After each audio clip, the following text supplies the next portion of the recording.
Welcome to the next episode of KapVista Klips. Today we've got a good one. We've got Tony from Breakr. How are you? I can't complain, brother. How are you? Good, good. Being a music tragic, I love everything about music. I'm not a musician in any way, shape, or form, but I Me love, neither, by the yeah, way. Me neither. yeah. But I love the music scene, and I've got a interest in it, and what you're doing is fascinating to me. So, I am really excited about this one. But before we get into it, tell us about you. Introduce yourself. I love that. I love that. Well, I'm definitely recovering from a back injury with my 3 foot 1 year old. So definitely other than that, I'm a great guy. Like, Tony Brown spent 10 years on Wall Street, split between Goldman Sachs and JP Morgan. Did a little bit of early stage investing over at the Acumen Fund, made some cool investments there. And look, my brother is my co-founder. He's like my right hand on this thing. 6 years of software engineering over at Adobe, increasing levels of experience. But he's like the cool one out of us too. He threw like 20 parties a year, man, as like a software engineer. So like he would like code at night and throw parties on the weekend. So that's really where the idea of Breakr came from. But yeah, we come from a really good family. Double parent household. Sister's a PhD. She does a bunch of corporate consulting work, and we're just hardworking, blue collar, middle class family that just gets after it, like in very, very, very humble ways. And like I think the one thing that to know Breakr is to know that it is a family run business, That's and awesome. that me and my brother, that's my best friend, he was the best man in my wedding. On the hard days, that stuff matters. You guys, anyone who's watching this video knows business partners come, business partners go, but blood is forever. Yeah. So that's Break. I can get into Breakr, but just on a human level, that's me. And I'm also a kidney donor. So I donated my kidney to, I don't even think you know this, Daniel. No, no, no. Yeah, I donated my kidney to mom just to accentuate the family point. I'm just joking, but to accentuate that point, I donated my kidney to my mom, dude, in like 2020, 2013. And it was probably one of the most transformational moments in my life. Wow. And it's just I would do it again if I, could, you know what I mean? So Wow. That's yeah. incredible. That's Yeah, and I'm incredible. Wow. a husband and a father. I, got a son, and have a beautiful wife. Amazing, amazing. I like hearing the story behind the pitch deck because that doesn't come out. I mean, you can Yeah, have the best company in the world, you can have the greatest tech, but it's the human element behind it that makes the difference. So, yeah. worked on Wall Street, big name banks. Your brother is a software coding genius, party enthusiast. You know, how did you get to this point? Yeah. You can see kind of like how like our two worlds just went on a Yeah, collision course. I understood capital markets. Our first check came from people who, not necessarily clients, but people that I met through the flow, like Mark Benioff. You know what I mean? Like I met Mark my second week in San Francisco working at Goldman Sachs. You know what I mean? Andreessen Horowitz, like I met them literally I met Nate Jones through a wine group. You know what I mean? Like these were very authentic connections. And then at the same time, my brother was meeting all these record labels, all of these brands sponsoring his parties, the biggest influencers and creators coming to his events, the biggest DJs, the biggest artists. And I think we just looked up one day and we kind of knew some facts. The first fact, even though it was only a $6 billion industry, 3 or 4 years ago when we started thinking about the idea, it turned into a $48 billion industry by, 2027. 32 billion this year will get spent on creators. And if you think about like how he was promoting his parties, it was through creators, it was through influencers, it was through DJs. We were paying them to post, to say that they're going to be at the party. So we started to see the potency of that model. When we ran traditional ads, it did nothing for the events. It did not move the needle. It was email addresses, which we got from direct contacts and relationships, and it was influencers.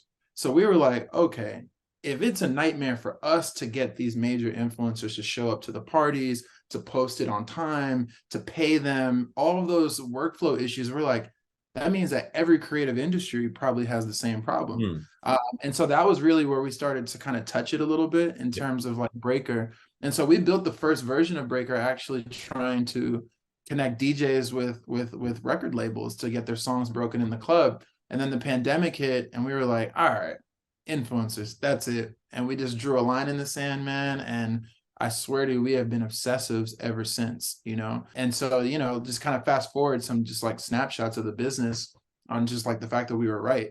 We've generated $3 million in revenue in less than 18 months, you know? And that was off of our alpha product, an MVP that janky at best, you know? And it was janky by design in the sense of like, we didn't know what the workflow would be that would crack the code in terms of self-serve automation and scale. But we knew that we had enough core elements there with like the escrow system, search and discovery, campaign management, that it was enough to just get it into the ether. We've worked with every major record label in the United States of America. They trust us, they respect us on some of the biggest, most significant cultural acts over the past, you know, 3 years. Meghan Trainor, Ozzy Osbourne, Future, Rick Ross, like you name it, right? So that's another proof point.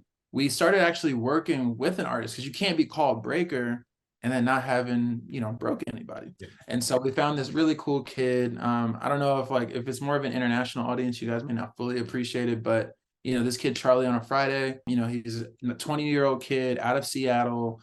We met him when he was 17 years old, right when we launched the company. He had like 300 followers on Instagram. We used the platform to scale him to 3.2 million monthly listeners on Spotify.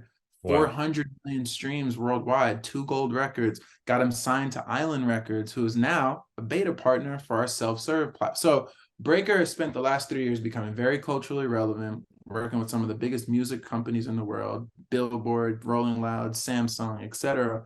And we've established ourselves as this very like credible source with creators. We put $3 million into their hands. And now we're like, okay, the way that we got to 3 million is not the way that we're going to get to 100 million, right? And so we basically built a self-serve platform that took like 90 to 95% of the physical brunt work of like finding creators, contracting with creators, organizing creators in the construct of a campaign, system-wide organization of like the entire operation end to end, streamlining payments. I can go into the product, but like we basically said, if you can build something that puts Breakr inside of organizations to make it the hub of where all capital is deployed around creators in a scalable way, you actually will start to take money from YouTube ads, Facebook ads, you know, et cetera, SEO, et cetera. And so Breakr's vision of the world is like, we're starting in music by like digitizing their creator operations, but the way that we've structured the product, you can easily see a world where we go towards beauty next, fashion next, always keeping that cultural lens, but really making sure that the technology is the thing that's driving it. And so that's our history. We love this stuff. We're very passionate about it. I lose sleep over it constantly. I have the gray hairs to prove it. But nah, that's Breakr, and like to know Breakr is to know that. Yeah, amazing. So you've touched on the product from a, let's say from a label point of view. What does it look like? From an artist point of view, what does it look like? And from the influence point of view, what does it look like? Yeah, for sure. So let's just start with the label, because I think in any marketplace and any SaaS platform, it always starts with the demand side. And so artists like Justin Bieber wouldn't log into Breakr per se immediately. He may only do that to approve posts and to like actually know that they're up, to like go interact with them socially. But that's not who we really built the platform for. We built the platform for his management team, for the digital marketers at his record label, for the people who are on the commerce team pitching to Spotify, pitching to Tidal, pitching to Pandora on the playlist, like, hey, look what's going on TikTok, right? And so we basically started with an experience saying, hey, digital marketer, how many releases do you have over the next 30 days? Oh, you have 10, 15, 20? Okay, cool. Well, come in and upload all of those campaigns into the system and send an invoice to your finance team to say how much budget you're applying to each one of these campaigns. We'll show you a visual dashboard of your workstation for each and every one of those campaigns, and now you're in. So now suddenly things that used to occur in an Excel spreadsheet or an email or a PDF, all is in one centralized place with the money coming in. Now you have a hunting pass. We secured the patent over the past 2 years for a creator escrow wallet. So basically, once Def Jam or Island Records or UMG or Sony puts money inside of our escrow system, we then lock those funds in. We hold them. Now the creators love that. Why? Because now when, you know, offers go out from the system, and I'll tell you the whole process of how we've automated that. But when offers go out, they know that it's money good. When you think about why talent signs with an agency, it's typically because they don't want to have to do the negotiations, and they don't want to have to like interact and chase a label or a brand for payments. But when they know that Breakr as the third counterparty holds those funds, it's all good. So like, they come in, they know that. Immediately after the wallets are funded and the campaigns are created, now you go into a dashboard. Now that dashboard gives you the ability to reach out to two cohorts of people. The first one are people who are in the network. So that's agencies that we've onboarded. So like from UTA and CAA all the way down to the mom and pop talent agencies. They upload their rosters. We give them one singular login. Those profiles show up in the marketplace, searchable and transactable. And then the second piece is like the 50 million creators that we don't have on the platform that exists in the world globally. So when you come into Facebook ads or Google ads or whatever, you're able to search literally any part of the world to find the consumers you're looking for. That doesn't quite exist in influencer marketing right now. In influencer marketing right now, it's like, hey, we have a Meghan Trainor release in Europe. Who are the agencies that we know in Europe? That's so esoteric. And then you just get their roster. Breakr says, who are the high growth creators in Europe right now? Who are the high growth creators that have deep audience penetration in Paris, London, Brussels, and Portugal? That just doesn't exist. And when you put that in front of a record label, they're like, we've never had the ability to be that targeted through creators. So that mind blown. So then it's like, okay, well, we found 1,000 creators in the European region that make a ton of sense for this campaign. They're growing very fast on TikTok, great engagement. Their audience has, X percentage geographic, blah, blah, blah. So then it's like, okay, well, now you're going to reach out to 1,000 people. Good luck. And that's where right now, I know this, if people are not like familiar with this industry, like they get it more because they're like sending 1,000 emails to people to get them to participate in it. That's what happens. And people get paid 40, 50% fees of budgets to go do that work, to hit them first, hit them again until they get a response. Breakr said, no more. We do one-click mass outreach. So you can literally send up to 1,000 offers per click to 1,000 creators worldwide. And they get a link inside of their email with a link to download the Breakr app. So for my product-led growth people, I hate that word because it's like it's abused so much, but like truly built this product assuming we never would get $1 of funding after what we've raised already. So we said, man, well, forget a marketing budget to go try to attract these people, give them the whole world, and then let the record labels invite them into their workspace inside of Breakr. Once they download the app for Atlantic Records, well, guess what? Sony can hit them up, Arista can hit them up, RCA can hit them up, you know what I mean? Warner, etc. And so you can do mass click outreach. We tie it back to the wallet. So you can't go send 2,000 because the 1,000 is all you can afford. And then we have automations basically, Daniel, over the next 72 hours, 48 hours, 1 week to constantly, hey, Daniel, like, Breakr's offer, Warner Records is offering you $300 for this campaign for a Drake song. Hey, I don't just bumping this back up to it's almost like an assistant, like it's a bot. And I don't even like the word AI because that's overused as well, but it's true, like 140 automations to get an answer. Once we get the answer, there is literally no friction for them to start negotiating. So as soon as they click the link, they're in on the mobile version. They can download the app if they want, but they immediately can start saying, hey, this isn't interesting. I need 500. They start negotiating. All those notifications are going back to both sides of the market. Once they accept, it's like, hey, we really do recommend that you download the iOS app. Then we got you for life at that point. Yeah. When it's your time to like post, the app will send you a notification. All these things are manually being done right now. Breakr kind of said, no, like let's remove all of it. Then the last piece is once they actually go perform the act. So they're on TikTok, they're doing their dance. I can't dance, but they're doing their dance. They basically bring the link back into the system, and then they're not paid immediately. They're only paid when the label says, hey, this post is verified, this is good stuff, right? And then once that goes out, it gets sent to an analytics dashboard automatically. And right now, in the industry, an agency will probably, if the great ones, will send either like bi-daily or like every 3 or 4 days. Those, hey, this amount of posts that we have up, here's how they're performing, here's what we're seeing. Breakr said that's crazy in 2023. So we literally have an analytic dashboard that captures all of the posts. And we know that like music is one of those nebulous industries where it's like you can't actually show like direct one-to-one. Like, hey, Daniel had 1 million followers, 10,000 people clicked on this link and opened spot.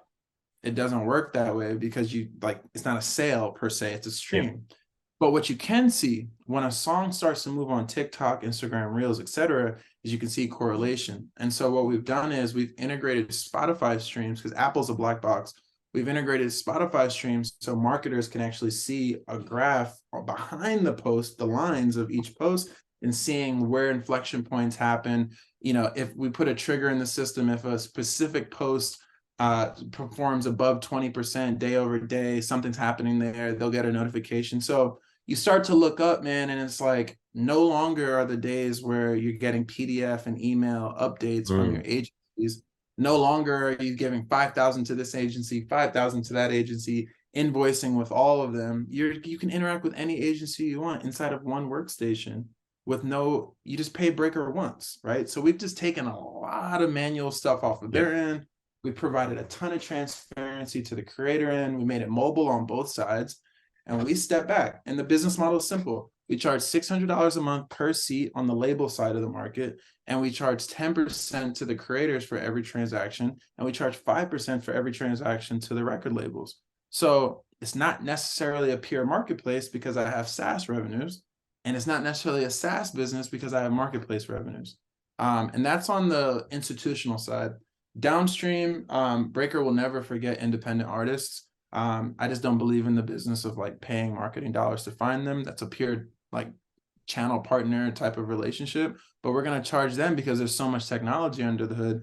We're going to charge them like $14 a month to be able to access the system.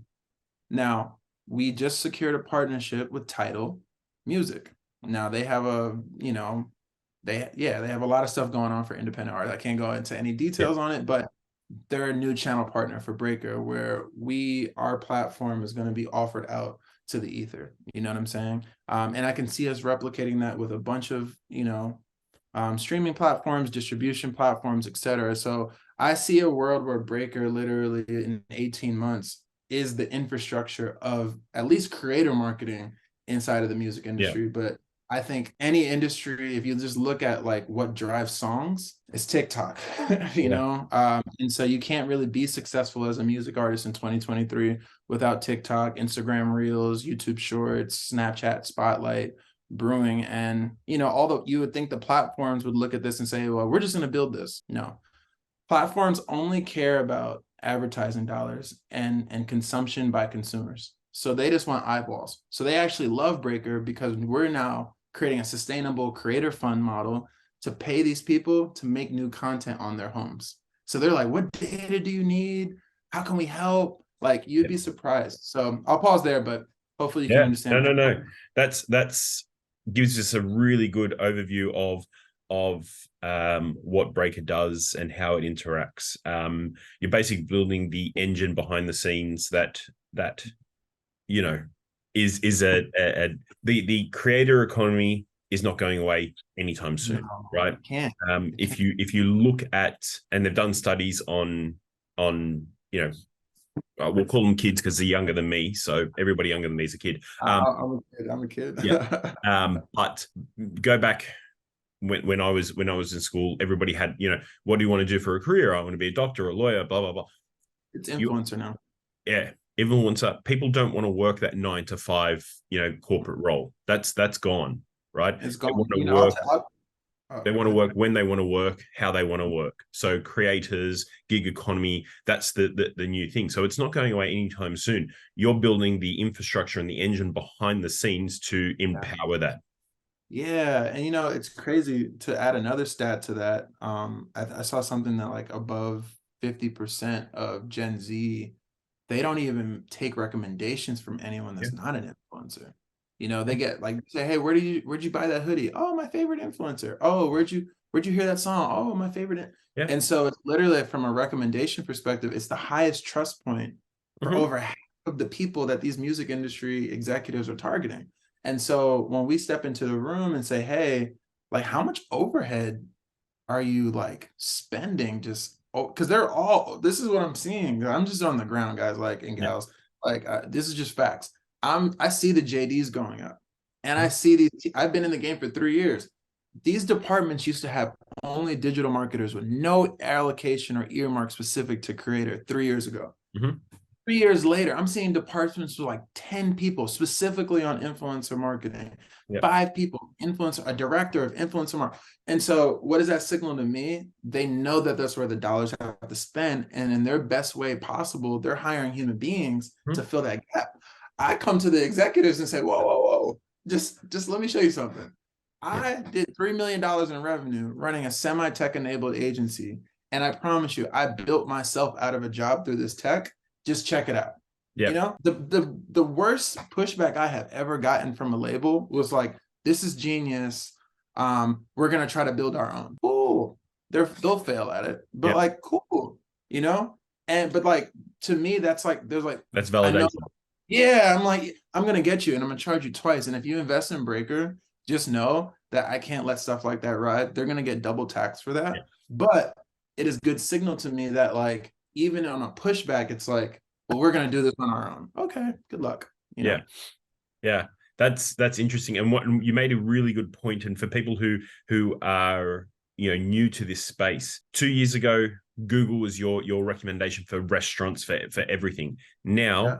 people are going to TikTok and searching, well, best restaurants in Sydney, best restaurants in New York. And so there is a shifting culture, right? Yeah. People are using social media apps as their go-to Go to for market. yeah. It's their go to market. Yeah. And it's like, to your point, it's like you search restaurants in Sydney. Well, what's coming up? The biggest creators. Yeah. So then, as a restaurant in Sydney, you have a lot of incentive to pay the biggest creator you can find in Yeah. that zip code to like say this is, and like show an amazing experience, give them bottles, give them the flares, give them Yeah. like, let them stand on couches and bring it to life for you, because that's a real life what? Yeah. Ad. Right. And so my and I sent you the investment memo, and like, if you just look at digital advertising, or really just advertising over the past 100 years, you can predict two things. One, that as eyeballs shift from one format to another, infrastructure follows to be able to support it. So Yeah. let's give an example. Okay. The newspapers used to be aware, all the eyeball. My grandfather loved the Wall Street Journal. That's how I learned about stocks and stuff, and like, he would just every day he'd just be like reading the paper, and like, that's a perfect place to do advertising. Yeah. When that went digital, did you really need the broker who was like Yeah. selling small business ads into the New York Times? No, you needed Google. And Google captured all of that information and all those people. And then a new business model for them, SEO. And so for me, then you saw the shift from just pure digital marketing on Google and, Yeah. Bing, et cetera, to like Facebook ads. And like, why? Because more people were spending time on social media talking to Yeah. their friends than just randomly on the internet, casually like searching. And then Facebook ads popped up, Snapchat ads, TikTok ads.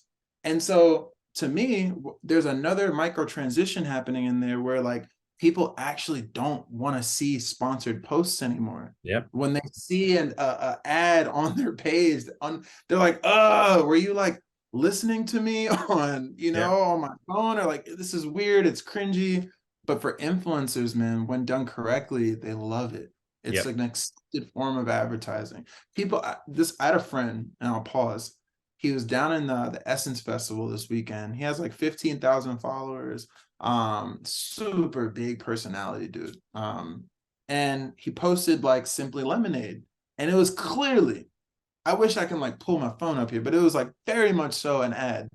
And everyone who knew that they were watching that knew they were watching an ad, and they did not care. They're Yeah. like, I love Simply Lemonade, influencer beloved. We Yeah. love you. This is so big time. Oh my God. Like, really supporting him. And so when you think about a marketer's mandate, it's to authentically penetrate community.